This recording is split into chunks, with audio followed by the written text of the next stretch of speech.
Very cool. Hello. Hey, Mark. Welcome to this interview. My name is Alfonso. On behalf of the Mexican YouTube channel slash blog Retumba, we like to dedicate our time and report and investigate and talk about the new age of stream music. And as such, I believe it's proper to discuss your music, Huntsmen. Thank you very much. I'm happy to be here. So next week, the new record, The Dry Land, is coming up. Yep. I have been listening to it a couple of times. And it's something else, man. I should tell you, it's a very fine record. Thank you. I'm happy to hear that. Actually, I listened to that album like when Will sent the promo to us, and I was busy doing other things, and I was like, okay, this is interesting. I should listen to this more. Then a few days ago, Will sent me an email for an interview, and he said, yes, I remember this band. I remember the new work. It sounds very good.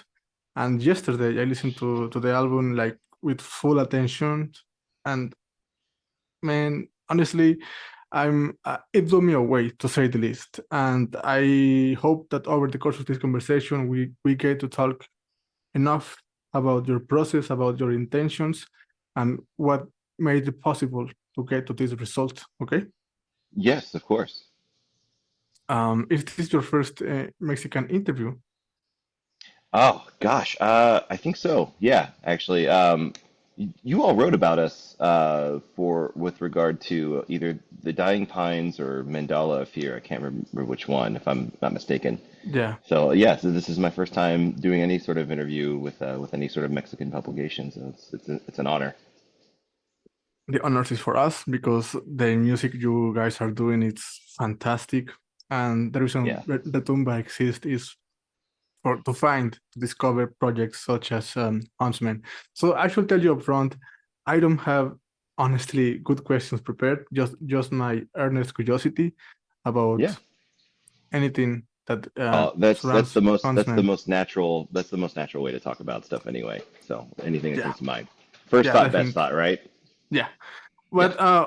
but what is prepared with all of my interviews of most of my interviews is the first question, the first approach to the conversation is about you and the origin story with music. How do you discover your taste or acquire a taste as a young man? And what kind of bands were your point of entrance? Well, far cry from what I'm doing now, that's for sure. I started, you know, I have an older brother who's been incredibly influential on my musical tastes, just since I was a kid. Even now, like I find myself like showing him things like, "What do you think?" Like, getting, trying to gain his respect and approval of stuff. And so when it's not there, I'm just like, "Oh man," so like deflated. Uh, but I started on trumpet in fifth grade, and then my in sixth grade, I was in middle school, and the band director at the time was just like, "Hey, Mark, we need a tuba player." And I was just like, I just want to play trumpet. I'm just a little brat from Kentucky. And she's like, I know, but tuba, usually the big guy plays tuba, and you're a big guy, and you're a decent trumpet player. Why don't you play a B flat concert scale? And it's the same fingerings. I was like, oh, okay. I played two notes. Immediately, I was like, yeah, yeah. Bass, totally in. Tuba, definitely in. And then by age 13, my brother all that time had been playing guitar. He's a monster guitar player. Um, and he was, showing me stuff like, like different jam bands. Like, we're both very, very much into the Grateful Dead. He got me into Fish and things like that. And one day, this episode of there's an HBO show called Reverb, and it was a live concert series. And there was an episode where Primus was on there, and they played My Name Is Mud, and I was just like, Phil, I want to play bass, and I want to play bass like that guy, you know and he was very instrumental in like getting my parents to like get my first bass for me when I was 13 for Christmas. He like started like feeding me like little bits here and there, like, oh, you like Primus? Here is this album, Fragile by Yes. Oh, you like that? Like, like he found a copy of the Jaco Pastorius self-titled record. He like got me into Bela Fleck and the Flecktones, Victor Wooten, like all these like monster virtuoso style players. And when you're young and you're first starting an instrument, of course, like you want to play every note possible. But actually, as it turns out, the very first song I learned before I got my first bass was "Another Brick in the Wall" Part Two, Pink Floyd. Oh, We were on the way to a guitar shop. My brother would always like just take me along, and I would kind of dread going with him because he would just like noodle, and I had nothing else to do. But we were listening to that, and I was already kind of like interested in playing bass, and like it was on the radio on the way, and I was just like, oh, I was like hearing it in my head, and I was like, I think this is it. And so we were at the guitar shop, and I just started playing it, and I was like, yeah, this just feels right. And so through high school, eventually, like with my brother's big influence with the jam band music scene, we would play shows around Louisville, Kentucky. There was a couple bars and cafes that would let us play, even though they served alcohol, because the rules there, in the late '90s and early 2000s, it was pretty loose. So I'd be playing all through high school at bars, mostly a lot of weekends, till like 4 in the morning sometimes, and just like really learning the instrument because you're doing a lot of improvisation. You're doing two sets that are a couple hours each. It's just a lot of playing and a lot of reacting and a lot of listening. At that time I was playing a lot of notes and I learned kind of like my role as a bass player back then. And then, went to college for music education, still playing tuba, kind of got that pedagogy and understanding of the instrument, started practicing a bit more both instruments. Ended up moving here to Chicago. And by the time I moved here, I was sort of like getting away from the jam band mm, music scene. It just didn't feel authentic to me. I wanted something with more structure. And I ended up for some reason at Rainbow Club, which is this legendary bar here in Chicago. And as soon as I walked in, I think the bartenders were playing this album by the Stranglers, and I was like, "What's that? This is awesome. The bass sounds incredible." And so like I talked to some friends, and then just sort of like found myself getting into like heavier music, alternative music. Then Chris, around that time, I ended up moving to a different apartment. It was actually this house, and my new roommates, one of them was Chris, who is also in Huntsmen, and oh, we hit it off immediately and started this indie rock project, and we played in that for a few years, and we found ourselves listening to more like heavier music, like we were listening to Mastodon, and of course around that time like Russian Circles was on the rise, Chicago Band and Sweet Cobra, and we were kind of going to these shows, and it all came to a head when like he and I were already feeling, and also Kirill, who just departed Huntsman, but he was also part of that equation.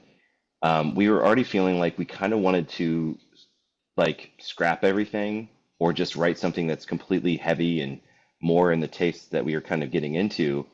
And at the time, I was working at this guitar store in Chicago called Chicago Music Exchange, and the Russian Circles guys were on tour. They stopped by the store, and the guitarist Mike was like, "Hey, are you coming to the show tonight? This is at this venue called Lincoln Hall." And I was like, "Oh man, I get out of here at like 7:30, 8 o'clock. I'm not sure if I'm going to make it." He's like, "Dude, like come, but specifically, I think you would really like Chelsea Wolfe because she was doing the tour with them. I had no idea who she was, but she happened to be in the guitar shop that day. She was just coming to herself.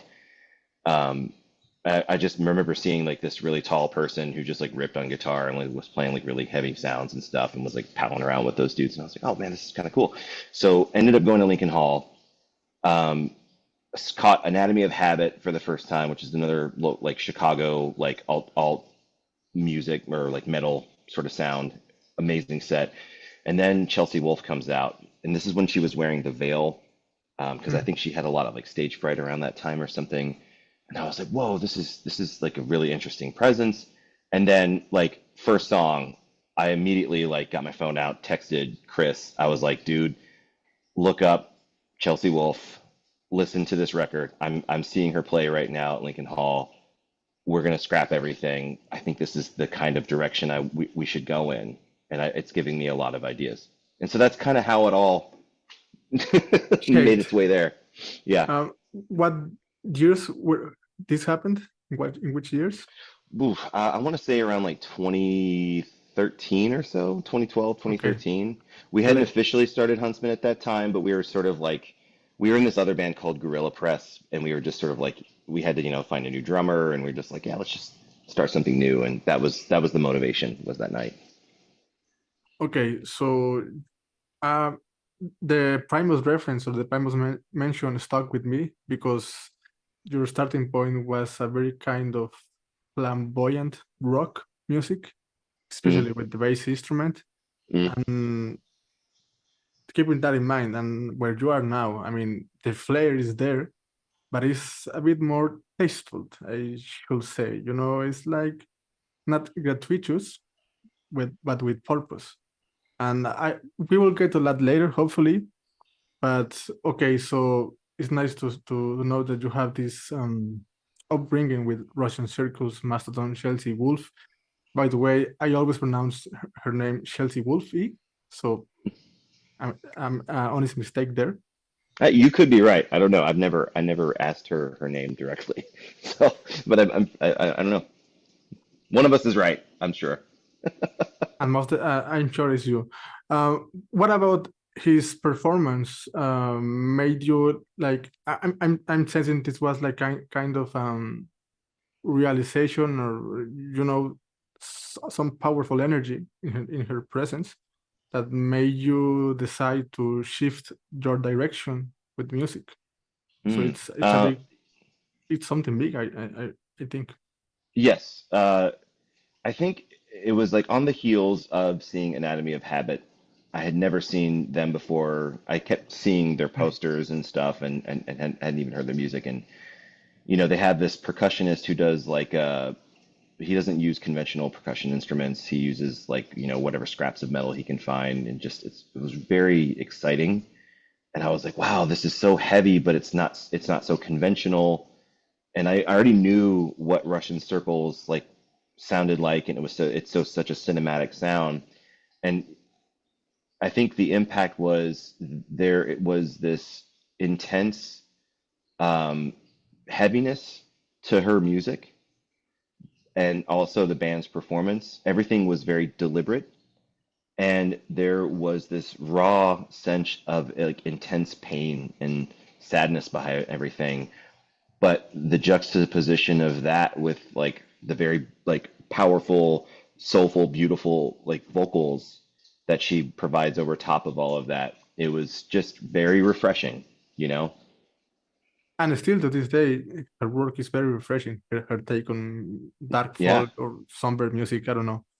Yeah. Yeah, and it's always it's progressing too. Like this latest record that she put out, like it's very synth heavy and still dark. There was this thing I kept seeing with the music festival Roadburn, which like a lot of those bands sort of gravitate towards, and their whole ethos is to redefine heaviness and what that means. Like you hear like when you tell like your family members like if they ask like, well, what kind of music are you playing? And you say like metal because it's just like the most conventional thing that people can grasp onto, but they immediately think of like death metal or Metallica or just like ripping solos and distorted guitars and stuff. And it's so much more than that, especially now with like just access to everything. And it's always kind of been there, but it's the accessibility with all of the different genres and styles and stuff, and what all these like amazing players are doing. It's been great. And I have this idea that the accessibility of these days has somehow like widen enhanced the conversation as musicians, as listeners, in the sense that it's now a mutual vocabulary or language or conversation that we are all having. So perhaps you are now being inspired by, I don't know, a Japanese band, or I don't know, that is doing interesting stuff. And people that know that language, or are aware of that conversation, may take notice of that, and that's the interesting part, I guess. Well, another Yeah. interesting thing. Yeah. Very much so. Like very, very much so. I mean, like of course, like accessibility of art and music and everything, like it comes with a price sometimes, and we as musicians have been seeing that and feeling that, and fortunately there have been a lot of bands and like organizations that are sort of like help try to correct that, but in the meantime being able to kind of go down a rabbit hole and discover new music and everything has been definitely a blessing for sure. It's just how do we taper that or temper that so people can actually afford to do this for a living, Yeah. at least in the US. I know that there are different countries where there are like there's subsidies for artists and stuff like that. Like I know that exists in France, for instance. Um, So, and to encourage people to continue making really great art in general. I want to go back to Bloodborne Festival. Do you also adhere to the idea of redefining heaviness with your music? I think so. I mean, it was definitely an honor to be asked to do that. Like we've all, like Chris and I come from the South, the southern U.S. And him growing up in Richmond, Virginia, in the mountains, and a lot of the connotation with both like the intersection of Appalachia and all of the history with like the Confederacy and stuff like that, kind of staring him down the barrel. Like in the neighborhood we grew up on, there was a giant Robert E. Lee statue, like a block away from his house. He had to walk by all the time, and like so there's this like natural gravitation towards heavy content. His songs and his music have always been have been rather like sad in a way, and like heavy emotionally. And if you listen to a lot of like Appalachian music, there's this like despair, that comes with being like really poor and not having a lot of resources and being taken advantage of, and like your hometown, like town's natural resources are being taken advantage of, and it's upsetting. And we watch this. We grew up like seeing this around us and being influenced by that. So the record that we did, American Scrap, has a lot of that kind of baked into it, and it's kind of already baked into our DNA as a band because it's what influenced us and what we like. And so, to be invited to a festival like that where there are a lot of like-minded musicians from around the world who don't just fit into a box of metal. It's a much wider variety these days, and it's more so the content that's really important. I can't remember the name of the band who played it this year, but it's this Irish group.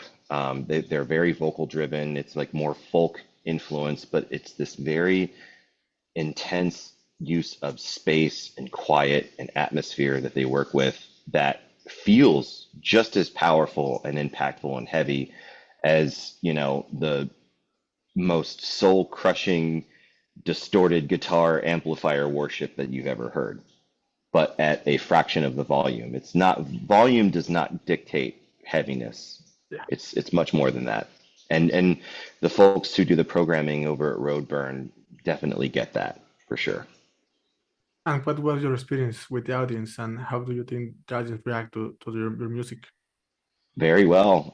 From what I understand, I mean, like it was very crowded in there. It was packed the whole time. I learned, afterwards that there was a line to get in, and that's the beauty of the festival. There's like a bunch going on, and like it's in like indoor festival or indoor venues and such, and so people kind of bounce around, and like to know that there were people across the globe who deliberately made a choice to come and see us and stick around. It was just the most remarkable experience. I felt it was well received. We definitely saw that when we got the merch sales manifest afterwards. We were just like, wow, we had no idea. So that was it was definitely an eye-opening experience. Never like would have expected that anywhere. So for anybody to latch on to something like that was huge. Never in my whole life as a musician did I ever think that I'd be playing like in another country across the globe, and people were there to see us, and stuck around. Sorry, it was this year or previous years? 2022, Oh, okay, 2022. okay, okay. Yeah. And what other bands of the lineup do you remember that struck you? There was a secret show we found out about with at like the skate park, Primitive Man, Mm. just dynamite. I mean, just dynamite. I was having like intense imposter syndrome at the moment, or at that time. So I walk in and see these dudes just completely destroy. I think the performance that really stuck with me that weekend, or like the time we were there, was Emma Ruth Rundle. She Oh, did a performance of Engine of Hell, and man, just like her by herself, piano, acoustic guitar, raw, tender, very deeply personal, private, 3,000 people and you have these giant Viking dudes standing all around you in tears. And it was just so powerful and moving. I was in tears like half of her set. It was so funny because it was just such an intense and quiet set that even the most subtle movement, like someone like, squeaking their sneakers across the floor, people would turn all of a sudden to like see what's going on over Wow. there. It was, I mean, they were so engaged in that. And the other one, oh God, I can't remember his name. It was 40 Watt Sun. That was another one. We were walking around Tilburg at the time, and we just like we saw like people walking. We're like, oh, let's find like let's see where these folks are walking. This is another venue down a beautiful street in the Netherlands. We've never been here. We walk into this club, and again, same thing. Very emotional, very tender, not distorted guitars. And then to come to find out, he comes from The Warning, and like knowing what that band's all about, it was just such a stark contrast, but still somehow heavier, you Hmm. know? I'm watching the flyer here from 2022. I see Divide and Dissolved. Hmm. I I would love to see that band live.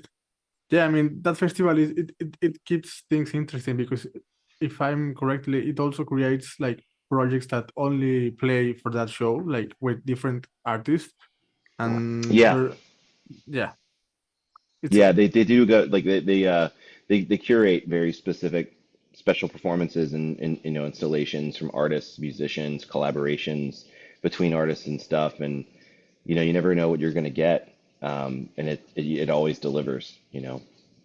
well, with the result of this new album, I think they will invite the band back.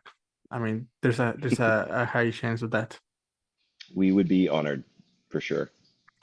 Okay, something about this record to me feels a little bit sound designy, like crafty.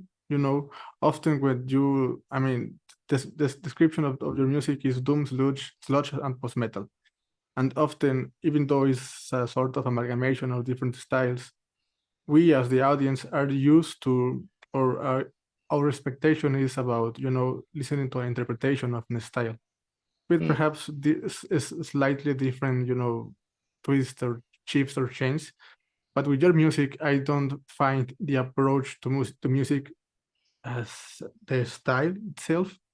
mm, It's a little bit more rearranged or yeah, designed, preconceived. mm. So yeah, how much of how aware are you about the process of your music that is really different, that is not about the style or what people expect of the style, but having your own input to all of it? Yeah, we've Chris and I and Kirill, for a long time, we don't do very like our approach to writing is mostly linear, you know. It like just if we start one way, we're not necessarily going to end up, that way. It's kind of through composed in a way, and some of that's from, our influences, across the board. But like, with American Scrap and with this, I felt like there was a calling for us to sort of like simplify and leave room for space. Um, like a bit more than like say like Mandala of Fear, like our previous record. But like the elements are there. I think it's the sort of like tonal qualities that you get out of Doom and Sludge that are sort of like, an undercurrent, but also the like rich Appalachian harmonies that you get from Americana, and sort of kind of fusing those two things, those ideas together, without sort of just like doing it on repeat. And we've also over the years, actually, I think Roadburn was a big influence on us because there were some like black metal bands who were there that we had never seen. We'd also like had the like we also like heard Imperial Triumphant come out, and we're just like, wow, this is just so remarkable. Like their ability to kind of go all over the place and have those influences with their own DNA. So I think, most importantly, it's a matter of find like not like going into a song thinking like, okay, today I want to merge this genre with this Yeah, genre. It's yeah. not so calculated. It's more so most of the time there's like lyrical content that's already written, and how can we tell that story and paint the picture with the music and make that progress? Or how can we make this section kind of fit within the like, as a chapter in a book, essentially. Well, this thing that you mentioned about today we're gonna play this or that kind of style, I think for most bands it's hard to get rid of that notion when, I mean, speaking about the result of their music. So I tend to gravitate heavily towards a band that displays a very unique approach from the start.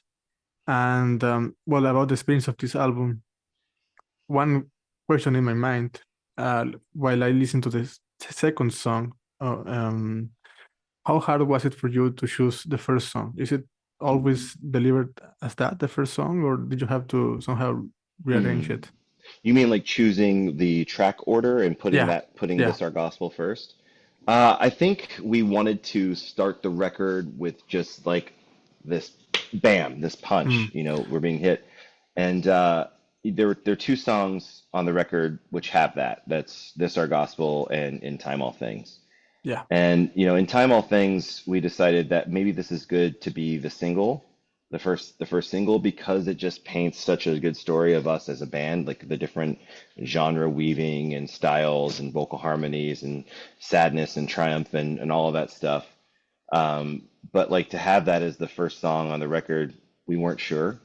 Um, you know, I think we ended up choosing This Our Gospel because of the way it starts, but also the lyrical content Okay. being very like Bible Belt, Red State, just all of the atrocities that have come with um, that history and like the impact that it's had on some of our lives and stuff. And it was also this is sort of like the first song where Amy got to take the reins as a songwriter, like as a vocal, or not just the vocalist, but the lyricist. Like she collaborated very closely with Chris, and for the most part, she took the lead. And we are just like, yeah, like this is the first record where with her on there. It has the makings where it has like a wide dynamic. It has a very impactful beginning, and it just sort of like begins the sort of story of this record, you know? Mm. Yeah, definitely the first song is like a punch, like, hey, we are here. But the second song is like, get to know us, no? Yeah, like you take more, or the song takes more time Yeah, to it's a slow burn.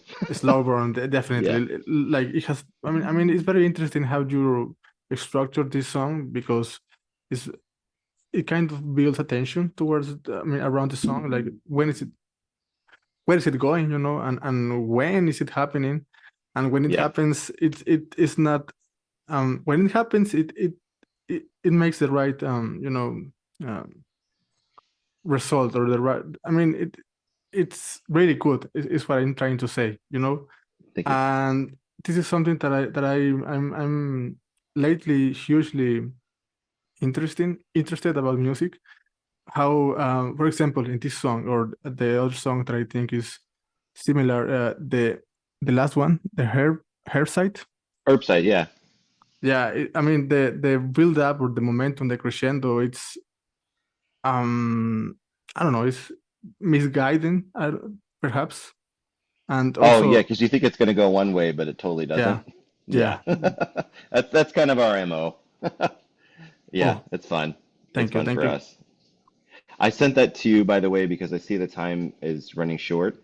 Yeah, I also have Zoom, so if you wanted to pick up after this, I can of course send you a link. Just send us an email, and then I'll send you another Zoom link. Just FYI. So I'm on no huge time crunch, but just giving you a heads up. yeah. If we could record in the similar format with your Zoom, that's okay. Yes, of course. Let me write here. Um, yeah, I I'm overwhelmed by how I experienced this record, and other things in my mind why as I listened to this record was Lucifer somehow, the band, because the melody, the vocal melodies, and the recursion of some of the melodies in the guitars remind me of The Humbling River by Pussifer. I don't know if you're familiar with that song. I'm not familiar with that one personally. I'm sure one of my bandmates is for sure. But the overall structure and how it behaves, the song, it's reminded me of another band from Chicago, I think. What's the name? Warforged, very extreme. Hmm. Are you familiar with that band, Warforged? Which which one? Warforged. Oh no, I'm not. Oh man, I feel terrible. No, no, I'm Warforged. I've seen the name, but it's not it's not ringing any bells, unfortunately. I'm sorry. I'm Well, really bad with that. they have a debut album, and how it plays with the expectation of the listener is how I felt similar in with this album, you know. And Awesome. and another thing that I like about this album is that it's dramatic, but not overly dramatic. It's experimental, but you never think about, oh, this band is experimental, extravagant, you know. Mm, Finding the right spot for that to create your own thing and for people to enjoy the music without going that far with the notion of the music, mm. it's a nice center. And I think this is what is special about this record. I don't know if was hard for you to come to this point with your music, or it is just organically happened? You know, I might, my bandmates might not agree with me, but I really find that Ray, the drummer, is really remarkable at sort of bringing it all together in terms Yeah, of like our ideas, in terms of like making it accessible and kind of giving it our sort of signature. Um, he comes from another like musical family, like, intense music education background, and he's just got this sensibility about him. Sometimes like Chris, myself, will just kind of go on tangents, and like we'll find, like Ray will be the one to be like, all right, let's let's let's pull it back. Let's sort of focus this, and let's find a way to kind of seamlessly transition from point A to point B. I mean, like that guy, he's so talented where we could throw anything at him and any direction and he would respond. Perfect tempo, like, like yeah, perfect singing if he needed to sing, or just like the texture and leaving space for atmosphere and giving recommendations for atmosphere, and sort of like kind of tying it all together from a rhythmic standpoint. It's been great having him to help us kind of like form and restructure some ideas. And another piece, big piece of the DNA that helps those transitions and helps those sorts of blends work is the like the atmosphere that Kirill really brought to the table with yeah, his guitar parts and sort of like synthy sort of sounds and ambience. He really did a really great job of reestablishing that kind of theme to sort of make everything much more cohesive. And so, unfortunately, he left the band. We have a new guitar player, and we impressed upon the new guy, Gavin, that like, hey, this is a very like, we of course want your identity to come out in your playing and stuff, but just understand that what Kirill brought to the table was so important to this band's like sense of cohesion and like yeah, this, reoccurring theme. So it's very important to us. So I think a combination of those two things, and we all have our own kinds of styles and opportunities to flex, so to speak, um, Lex. and like leaving space for everybody to do that is really important. Um, and just like the beautiful, brilliant like harmonies that Amy and Chris are able to create, and they let me sometimes sing, which is I'm still shocked that they let me do that, but hey, we're here. And then of course Ray's like ability to do like very like a variety of different like guttural screams and like shrieks and things like that. And yeah, Are you the one with which screams? Ray, the drummer, Okay. I sometimes do like on the track Rain, like that where the screaming there, that's me. But I don't do much screaming on this because I just don't really like my screaming voice. They keep encouraging me to do it, but like it's just I'm not there yet. The last song, the screamings of the last in the last song, ah, man, it's like That's it Ray.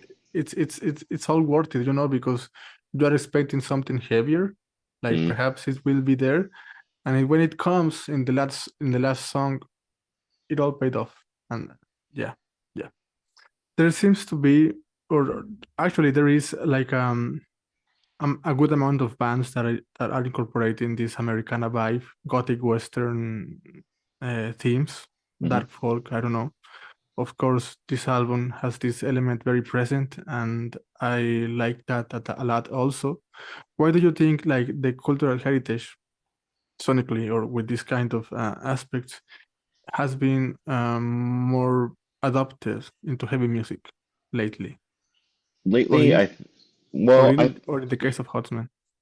I see, I am seeing it a bit more and more. It seemed like a pretty natural progression, like there's so much room for exploration with the fusion of different genres of music and styles and such. And I think with the accessibility of music that's out there, you can go on deep dives and find some brilliant, sad bastard music that's been recorded, and having access to that to gain to draw influence from. The lyrical content is very like poignant and very relevant to today's, like political climate. Oh, it's Yeah, I political. think, well, not necessarily, but it's definitely influential, it's usually art and music is a response to, your interpretation of your surroundings. It's a lot of times, right? And with the intense political climate here in the US, it's only natural to sort of draw inspiration from, the music from the past and sort of like kind of exploring that new terrain and going for that. It's definitely been an impact, taken, had an impact on us.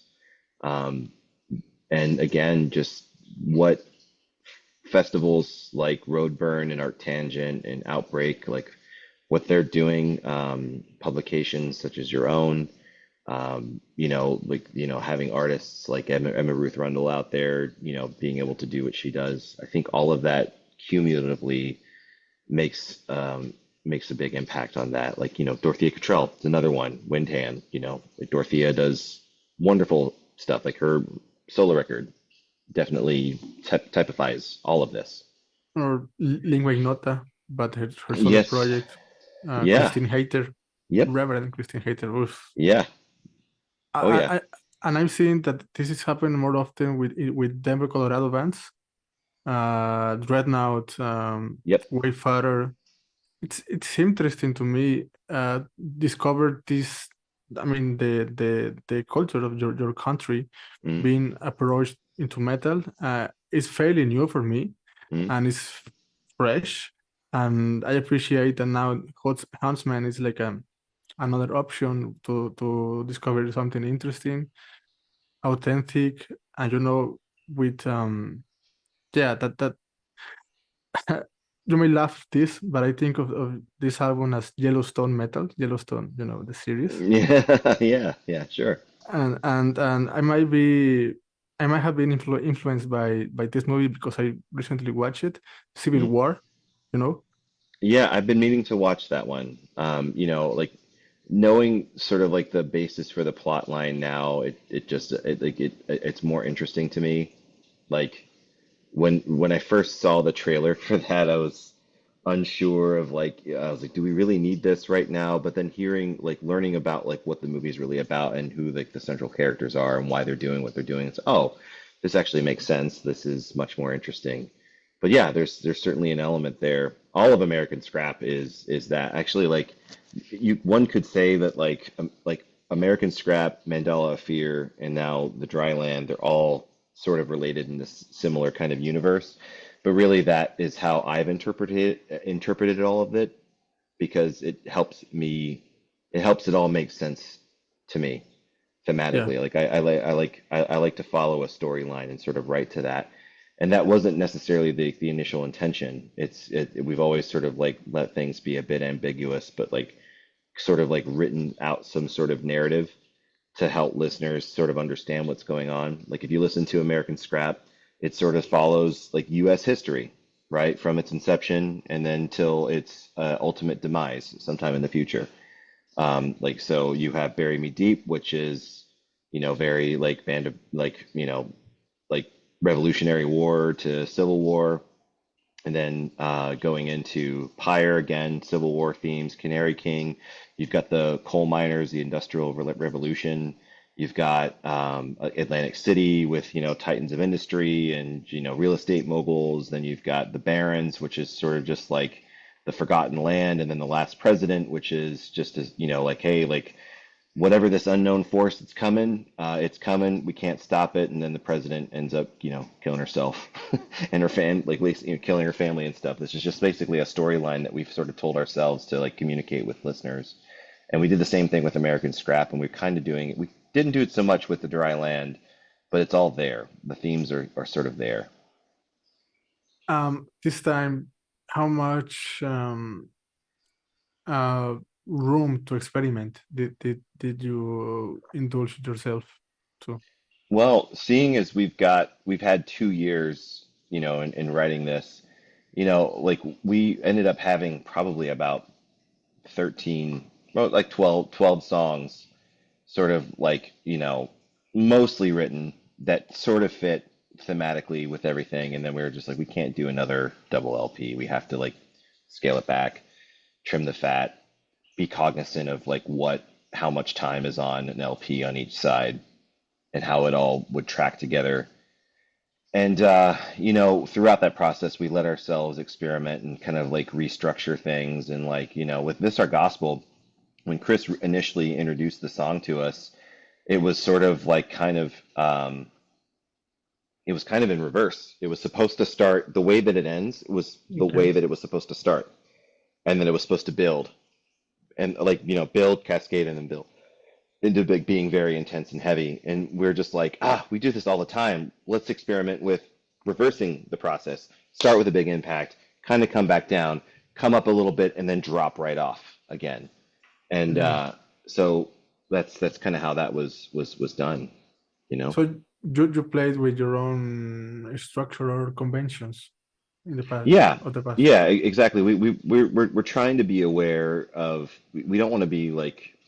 We don't want to feel like we're just like one trick ponies. We do a lot of the vocal harmonies and stuff. It's kind of what we're known for, or we're becoming known for.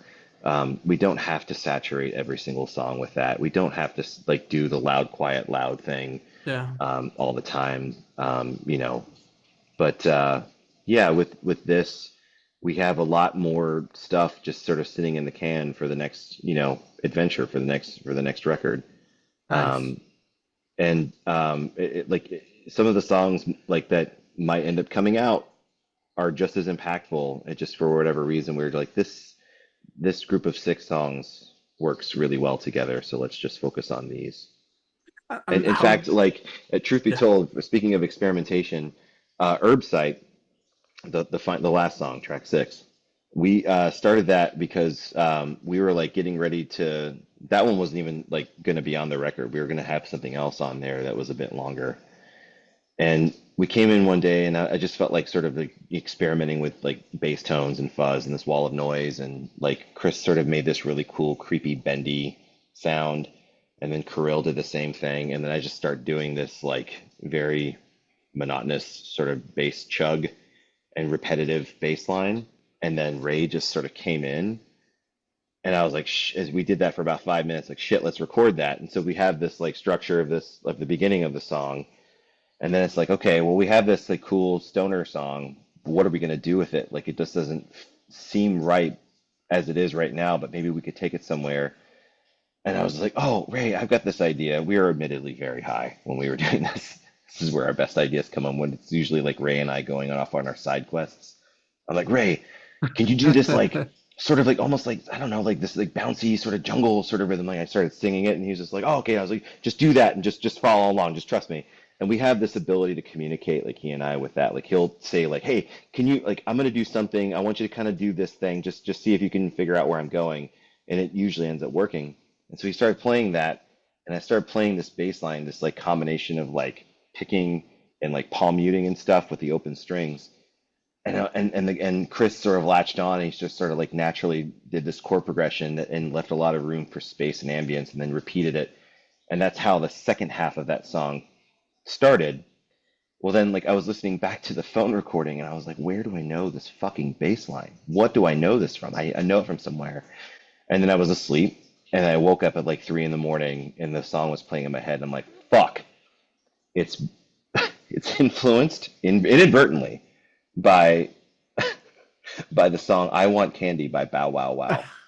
If Wow. you listen, if you go and listen to that, Tum, like you tum, hear the tum, doom doom tum, tum. doom doom clack doom, and then you hear the bass come in, doom, doom, doom, doom, doom, doom, doom. Like he's doing that, and I Wow. was like, fuck. But it's like screw it. We've already committed to it, so let's just keep going. So it's not like a direct note for note rip off, but like Right. it's the chugging of the right hand with the open string and the palm muting and sort of like letting the rhythm sort of happen and play along with the drums that's there. But that's the truth. I was going to ask you about the process because, as I mentioned, first, to me, this is a design. I mean, it's not spontaneous, or I don't think it is spontaneous because it's feel very structured. But now I hear that it's also like in the jamming space to come up with things, right? And Yeah. somehow build it. Yeah, like we've got an ability to sort of speak to each other. You know, sometimes you go in and jam and you just play the same monotonous thing over and over again, and then it becomes like sort of just like reflexive, and it's not really like, it's not really communicative. It's not like we're like communicating with each other. Um, but like over time, like where our ears start to open up and we're starting to like really listen to each other a bit more and like knowing each other's tendencies, we don't just sort of like generically, like we're trying to get away from just like generically playing this thing in the style of what this should sound like. We're just trying to communicate and like respond to everything that's going on in the moment. That's kind of where things are starting to head. I like, and I know Chris feels the same way, like where we want to have a bit more of a playfulness to us, and sort of like abandoning expectations and a structure and stuff. But it helps having Ray, like as a drummer, there to sort of like kind of bring it all together, you know? Conduct and makes the band touch ground. Yeah, yeah. If Yeah. like if you give Ray a minute to like think about something and like you see his like brain kind of working in real time and then like it coming to life, it's like, oh cool, that's like way better than the idea that I had. It's like it's in the ballpark, it's way better. And then it just kind of gives us, more ideas, and we all sort of play around that way with sections. And you guys are also pro or advocates about weed for the creative process. I wouldn't say we advocate. It's Well, just it's been there, it's been around. Um, it's nice to take the edge off. I mean, like, this project really kind of started as an opportunity for us to sort of unwind after a long, shitty day. And, some bands do that with like a case of beer, and some bands do that with a couple bowls of weed, some bands do it with nothing. So it sort of started as just like a hobby for us to sort of kind of express something, get it out of our system, but also connect with each other as friends. And it's not something that is required for us to function as a band. In fact, like no one really does it before shows, except for me. Um, but like, um, so yeah, it's not a requirement to do that or to partake in that, but it's certainly been around. yeah. About the album cover, this is more like more bleak. The colors, the color palettes, different, very different than the others. And Hmm. it's some and it's the bleakest. And I don't know what kind of sentiment or idea did you want to place in the album cover. Ooh, yeah. So Ray had this vision a bit ago, like this idea where we wanted to sort of reintroduce ourselves. Like our first EP, the color scheme, like we were playing a lot with blues and reds in the lights and like the colors of like if you look at the first EP, it's like a mixture of both. The second, we started gravitating towards just like blanketing the stage in the color purple.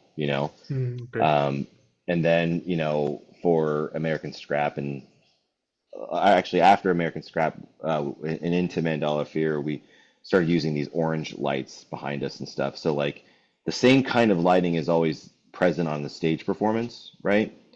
And I'm going somewhere with this, I promise.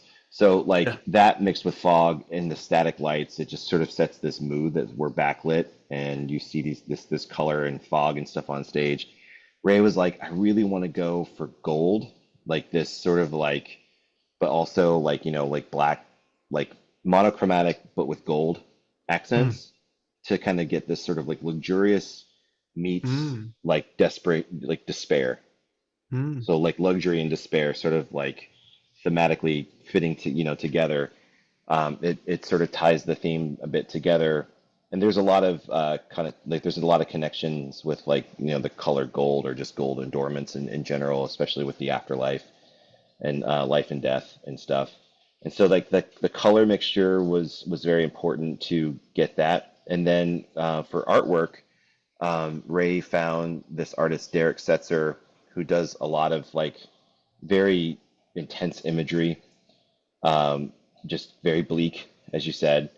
And he sort of kind of gave Derek some ideas of general themes, not just for the cover, but then the inserts and in the back of the record.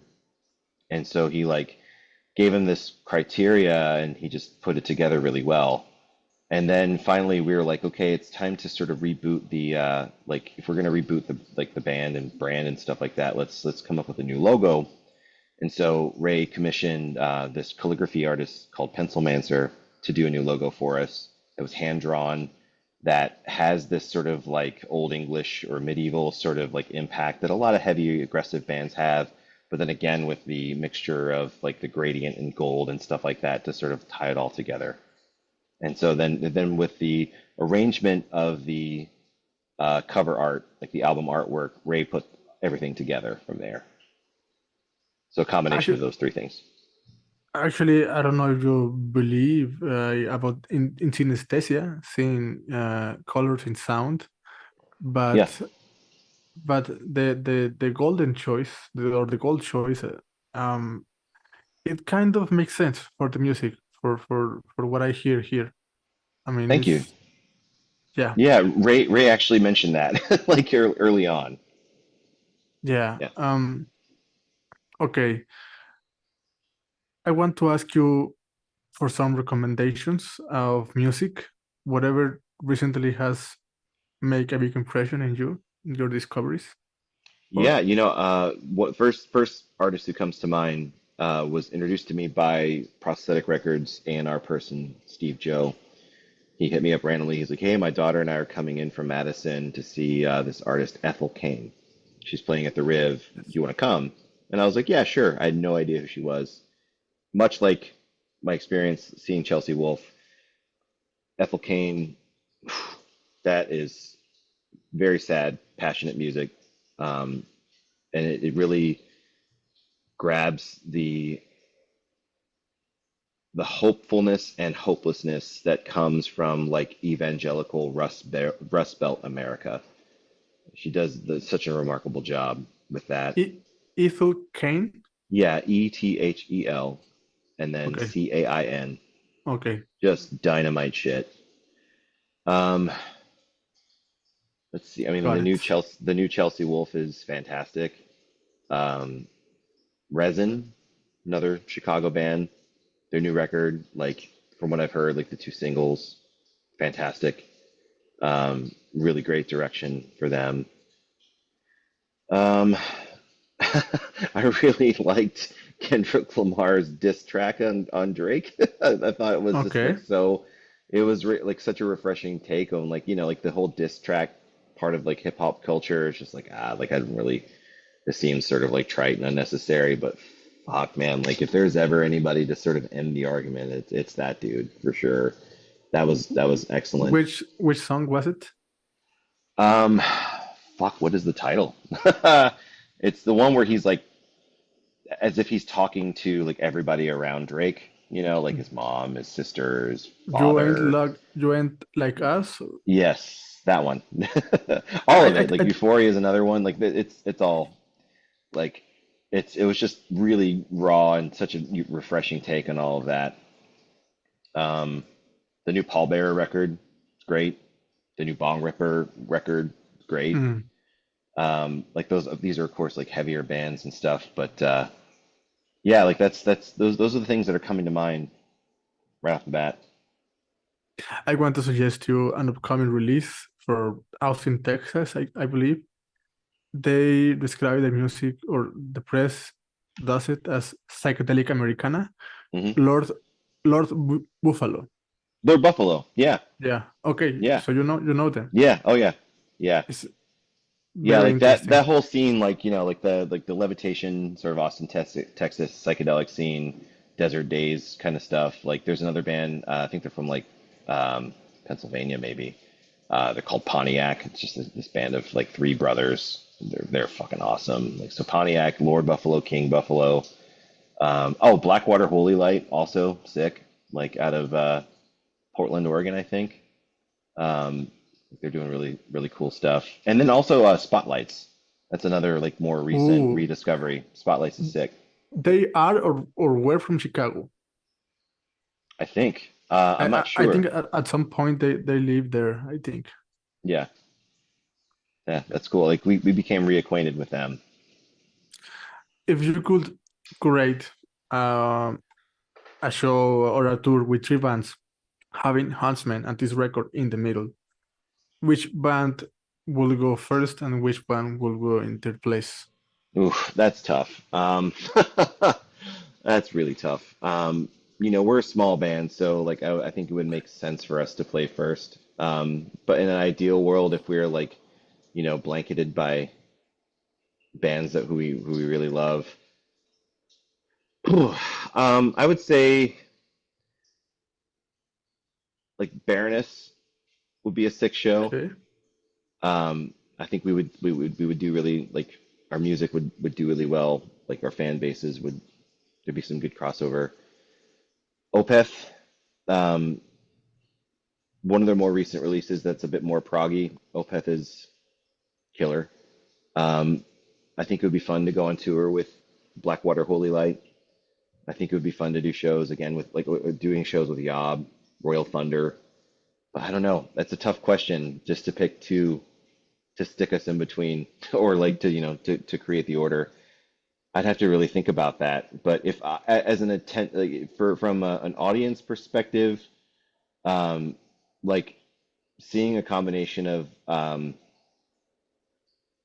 maybe like us, Baroness, and maybe Gojira. I think that would be a nice like Hmm.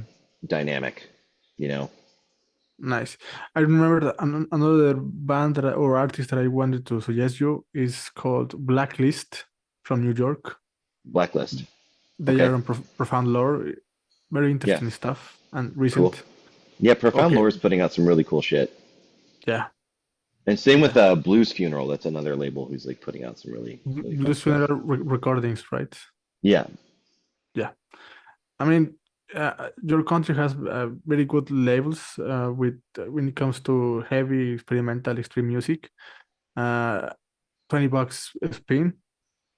I don't know. You like their roster? Of course, it's having a good run this year and the last few years. Prosthetic Records. I don't know. You know the band Sermon. Hmm. For me, this is one of the fresh takes lately in prog music or modern Yeah. prog music. Are you a Yeah. fan of prog music at all? Am I a fan of Prague? Yeah. Oh yeah. One of my early influences was Yes, Okay. and like the whole like that Yes, and then the Canterbury scene with bands like Gong, King Crimson, like that's always been a constant for us. And then like as I got older, like hearing bands like Dream Theater, Opeth, like those, like the progressive nature of those bands for sure. Okay. Final question here. If you could relate what you have in your mind with these records, about the concept, the lyrics, only for you personally, with another piece of work that already exists, like a movie, a painting, a book, which one would it be for you and why? Hmm.